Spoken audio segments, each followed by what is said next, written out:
niște zvonuri. De ce, în primul rând? Pentru că Apple vrea ca să își izoleze toate device-urile, să nu se mai interconecteze cu alte device-uri ale altor producători.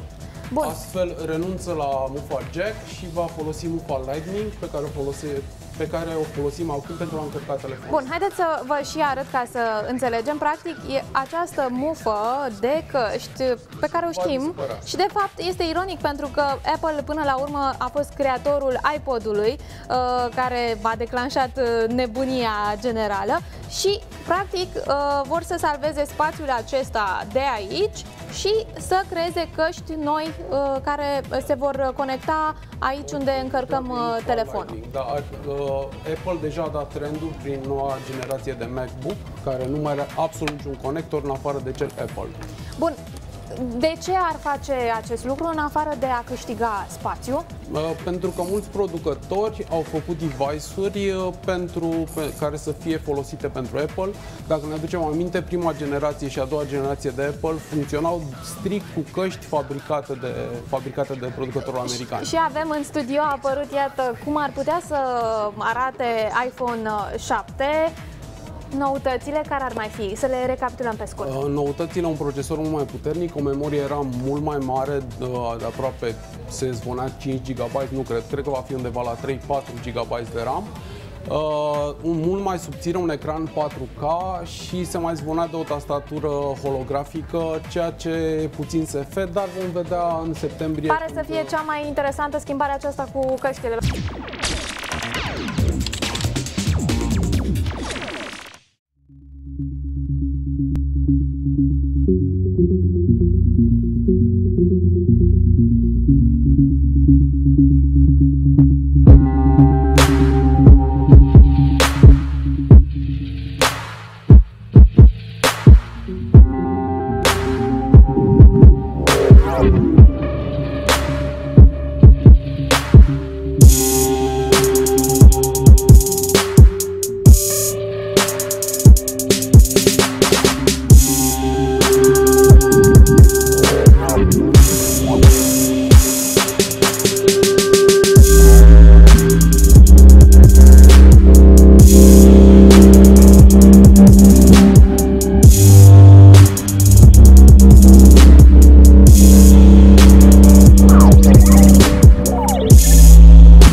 products which are looked forward to, some that are hotly anticipated, and some where the rumours, leaks, and waiting in line for days before the release date just seem a little bit too excessive. Just a little. But of course, technology is always moving forward, and that's why I'm going to be counting down the top 5 most anticipated tech products of 2016. So let's begin. At number 5 is Microsoft HoloLens. Now this is an augmented reality headset, and you might be thinking to yourself, what is the difference between virtual and augmented reality? Well, put simply, in a VR headset, your entire field of vision is covered by an LCD screen that's been magnified with a couple of lenses. But with augmented reality headsets like the HoloLens, you can continue to see the real world, but you can also have computer graphics overlaid on top of it, which is what makes this concept so futuristic and sci-fi. Now, even though head-mounted displays have been available for 10 years or perhaps even longer, the fact that this one will be made by such a large company as Microsoft, and the fact that it will have so much publicity and press attention, means that this could be the product which pushes augmented reality out into the mainstream. But unfortunately, the price certainly won't be mainstream. The development kit will be released in the first quarter of 2016 and will cost, wait for this, US $3,000. But if Microsoft can get the price down to reasonable levels, then I think that we might see the HoloLens become a must-have piece of technology in the not-too-distant future. At the 4th spot, forget about the Pebble, forget about Android Wear. It seems like Apple's second smartwatch, which has been dubbed the Apple Watch 2, is going to be one of the hottest pieces of wearable tech for 2016. So how will it improve over the original Apple Watch? Well, for a starter, it'll have better battery life. Just compare the battery of the Pebble Time Steel, which lasts 10 entire days, to the battery of the Apple Watch, which actually needs to be charged every day. Now sure, the Pebble has an OLED screen versus an AMOLED, which does make it more power efficient by a significant margin, but surely Apple could improve their battery a little bit, even if it means increasing the thickness of the case. Anyway, the Apple Watch 2 will likely come out in June 2016. I'm sure heaps of people will be looking forward to it. Now to the 3rd spot, and you know I've talked about Apple, I've talked about Microsoft, what other major tech company have I left out? Oh that's right, Samsung. So the Samsung Galaxy S7, which is the newest iteration of the company's flagship phone, is due to be released at the Mobile World Conference in late February. And judging by the rumours, it sounds like a really interesting device. It looks like it'll have a pressure-sensitive touchscreen, which actually sounds just a little bit like the iPhone's 3D touch feature. It will likely add a USB Type-C charging port, so no more fiddling around trying to get the USB plug in the right way. But sticking with the sci-fi theme which I explored earlier with the HoloLens, this is the most amazing feature. The S7 might have a retinal scanner. Now you've heard about fingerprint scanners on phones, but retinal scanners, I don't think we've ever seen one of those before. Anyway, I don't know about you, but I'm really looking forward to the S7, and we don't have many months to wait now until it's released. Now at the 2nd spot we find a product by Samsung's arch nemesis. Now of course I'm talking about the iPhone 7.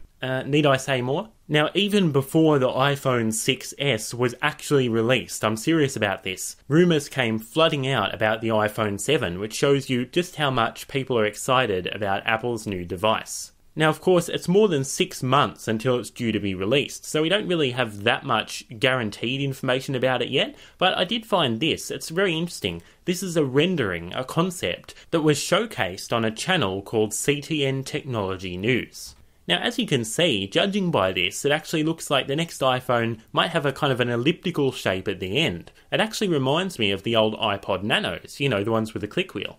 In fact, another thing that reminds me of them is that you can see on the bottom of the rendering there, the way that has the classic 30-pin dock connector. Now, of course, the new iPhone will have nothing like that. It will have Lightning. But the interesting thing is that it might only have Lightning, no other ports. Apparently, the rumour is that Apple is considering removing the 3.5mm headphone jack so that it can make the phone thinner. And that one's got the internet into a bit of a panic. But honestly, I wouldn't worry at all about any of these rumoured features, since the iPhone will be released in September 2016, so still a long way to wait, but as a hotly anticipated piece of tech, it's certainly up there with the best of them. And by the way, if you want to know what the new iPhone 7 with iOS 10 has to offer? The new iPhone 7 has a borderless OLED display with an integrated home button. Just choose the app and open it right from the lock screen. Of course, with an integrated Touch ID. And if you're not using the screen, the home button will magically merge into the screen. The new iOS 10 will give you a lot more opportunities to customize your home screen. Just swipe up apps to get more information and new cool functions. With these options, you can create a home screen that shows you the information you really want to see. You're not happy with the size of your dock? No problem. iOS 10 will give you the opportunity to increase the number of apps in your dock, so we'll have a quick access to your favorite apps. Wanna set the iPhone to standby? No buttons are needed anymore. Just double tap the screen. Double tap it again to start it back up. Wanna chat with some friends? Then just start the Messenger app from your lock screen. And your hand is too small for the back button? No problem. The home button is now able to recognize gestures, so you can swipe your way back. A borderless OLED display, an integrated home button that recognizes gestures, and lots of other new cool functions, as well as a revised iOS 10 with more customization opportunities. Experience the new iPhone 7.